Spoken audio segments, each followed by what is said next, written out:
चटपटीत आणि कुरकुरीत तेही अगदी बिना तिखट अशी मिरचीची भजी खायला कोणाला नाही आवडणार।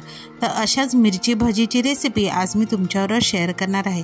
तर चला वेळ न घालवता रेसिपीला सुरुवात करूया। आता इथे मिरचीची भजी करण्यासाठी मी अशा प्रकारच्या मोठ्या मिरच्या घेतलेल्या आहेत। आता ह्या काय करायच्या, मध्ये त्याला आपल्याला फक्त वरच्या बाजूला चीर द्यायची आहे आणि आतल्या ज्या बिया असतात ना त्या सगळ्या आपण काढून टाकायच्या। ह्या बिया काढल्यामुळे तुम्ही लहान मुलांना सुद्धा ही मिरची भजी आरामशीर खायला देऊ शकता।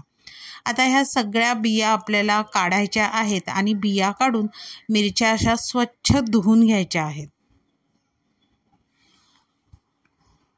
आता अशा प्रकारे मी मिरच्या सगळ्या बिया काढून साफ करून स्वच्छ अशा धुवून घेतलेल्या आहेत।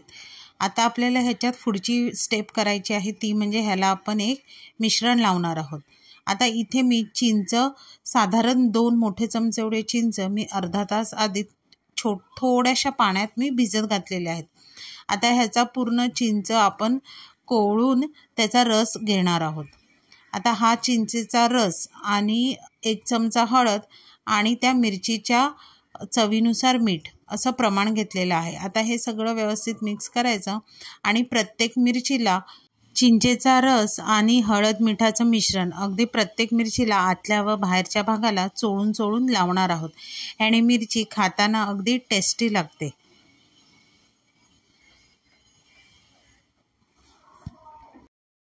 आता हे बघा, अशा प्रकारे मी सगळ्या मिरच्यांना हे मिश्रण लावलेलं आहे आणि आपल्याला ह्या 10 ते 15 मिनिटासाठी साईडला ठेवून द्यायचं। आता तोवर आपण काय करायचं, बेसन भिजवायचं आहे। आता इथे मी चण्याचं पीठ घेतलेलं आहे 2 वाटी आणि पाव वाटी एवढं, पाव वाटीपेक्षा थोडं जास्त तांदळाचं पीठ। ओवा घेतलेला आहे 1 चमचा, 1 चमचा काश्मीरी लाल तिखट, अर्धा चमचा हळद, 1 चमचा धने पावडर, पाव चमचा जिरे पावडर, हिंग, चवीनुसार मीठ आणि थोडं थोडं पाणी घालून भजीसारखं आपल्याला पीठ इथे सरसरीत भिजवायचं आहे। म्हणजे जास्त पातळी भिजवायचं नाही आणि जास्त जाडसुद्धा भिजवायचं नाही आहे पीठ। आता इथे पाण्याचा अंदाज घेत घेत मी इथे सरसरीत असं चण्याचं पीठ भिजवून घेतलेलं आहे। साधारण अशा कन्सिस्टन्सीचा आपल्याला पीठ इथे भिजवायचं आहे। अगदी जाडही भिजवायचं नाही, मग ती भजी खाताना मजा येत नाही।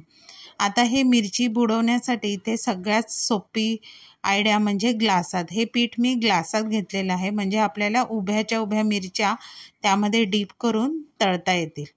आता व्हिडिओत दाखवल्याप्रमाणे अगदी कडकडीत तेलामध्ये सुरुवातीला आपल्याला ह्या भज्या तळून घ्यायच्या आहेत।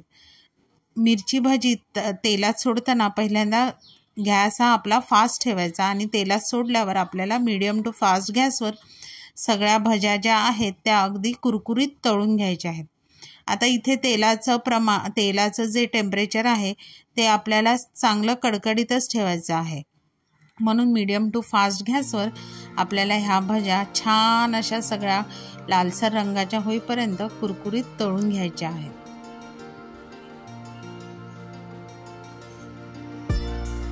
आता इथे तुम्ही बघू शकता भज्या छान अशा मस्त कुरकुरीत तळून झालेल्या आहेत। बेसन आपण अगदी सरसरीत भिजवल्यामुळे बेसनाचं कोटिंगही अगदी जाडसुद्धा आलेलं नाही आहे, म्हणजे मिरची भजी खाताना अगदी मिरचीची टेस्ट जास्त लागणार आणि बेसनाची टेस्ट कमी लागणार।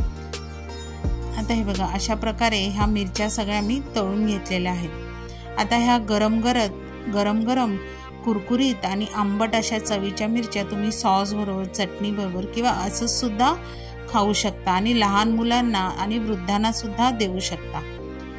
आता ही मिरची भजीची रेसिपी तुम्ही नक्की घरी ट्राय करून बघा। रेसिपी आवडली तर रेसिपीला लाईक करा, शेअर करा, कमेंट करा।